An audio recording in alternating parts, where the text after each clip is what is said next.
নমস্কাৰ, মোৰ নাম ডক্টৰ হৃদয় কলিতা।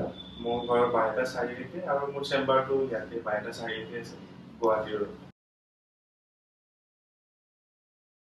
দাঁত ভালে ৰখাৰ ফাৰ্ষ্ট মেইন যতনটো হ'ল ব্ৰাছ কৰা। দুবাৰ ব্ৰাছ কৰিব লাগে, মৰ্ণিং এবাৰ আৰু ৰাতি এবাৰ। মানুহে বহুতে মৰ্ণিং ব্ৰাছ কৰে, আমি নিজে সৰু থাকোঁতেও অকল এবাৰেই ব্ৰাছ কৰিছিলোঁ মৰ্ণিঙত। তো ৰাতি ব্ৰাছ কৰাৰ মানে প্ৰয়োজনীয়টো বুজি পোৱা নাছিলোঁ। আমি যিটো খাওঁ, আমি কিবা কিবি খাই থাকোঁ এতিয়া, তো আমাৰ মুখৰ এনভাইৰনমেণ্টটো মইষ্ট হৈ থাকে। তো যেতিয়া মুখৰ এনভাইৰনমেণ্টটো মইষ্ট হৈ থাকে, তাতে বেক্টেৰিয়া এইবোৰ ইমান এফেক্ট নকৰে।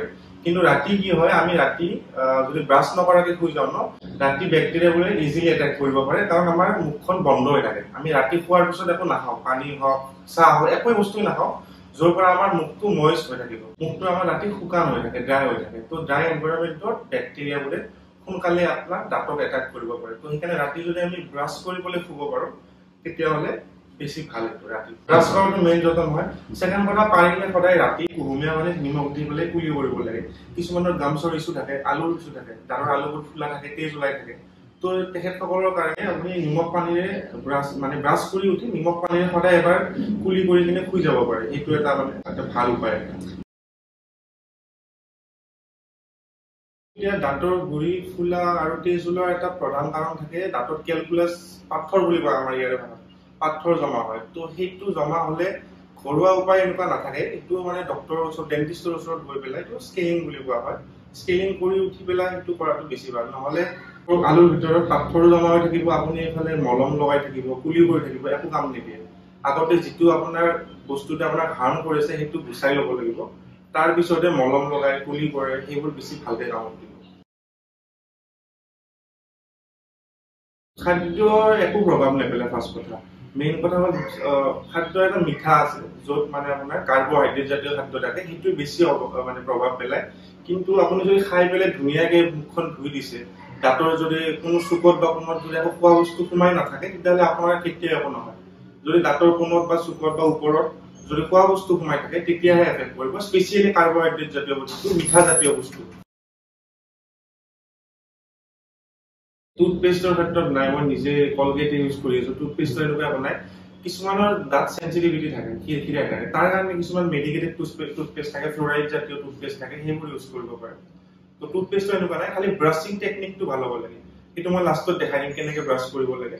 ব্ৰাছিং টেকনিকটো মেইন হয়, কিন্তু টুথপেষ্টৰ এনেকুৱা একো নাই। খালি সেনচিটিভিটিৰ কাৰণে বেলেগ টুথপেষ্ট আছে, মেডিকেটেড।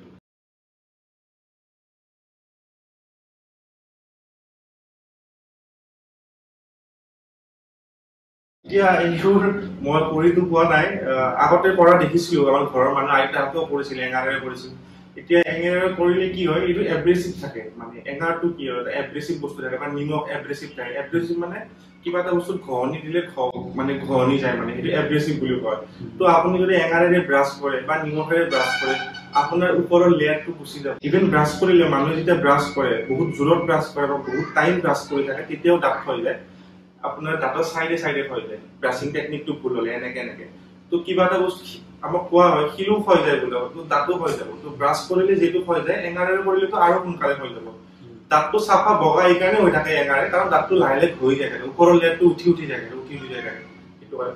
তো বিজ্ঞানসন্মতভাৱে এঙাৰ বিলাক ব্ৰাছ চবতছে বেষ্ট ব্ৰাছে হয়।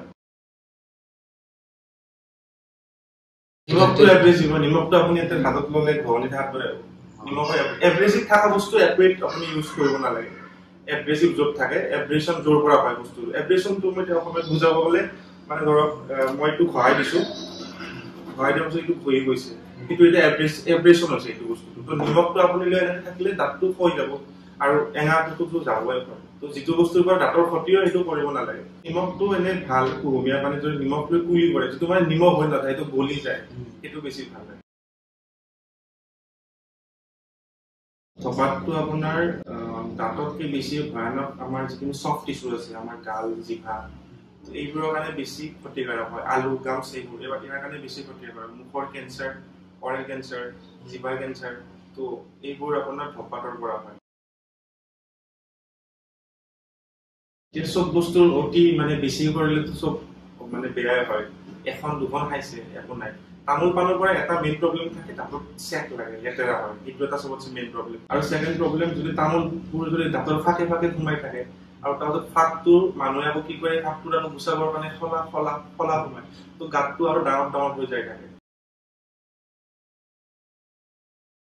শিশুৰ দাঁতৰ যত্ন ল'বৰ কাৰণে মাক দেউতাকে ধ্যান দিব লাগিব। ব্ৰাছ কৰাটোতো জৰুৰীয়ে, সৰু বাচ্ছা সৰু চফ্ট ব্ৰাছ লৈ ল'ব আৰু অলপ চাই থাকিব লাগে, মাক দেউতাকে ধ্যান দিব লাগে দাঁতটো পোক খাইছে নেকি, আৰু বেছি চকলেট জাতীয় বস্তু নিদিলে ভাল।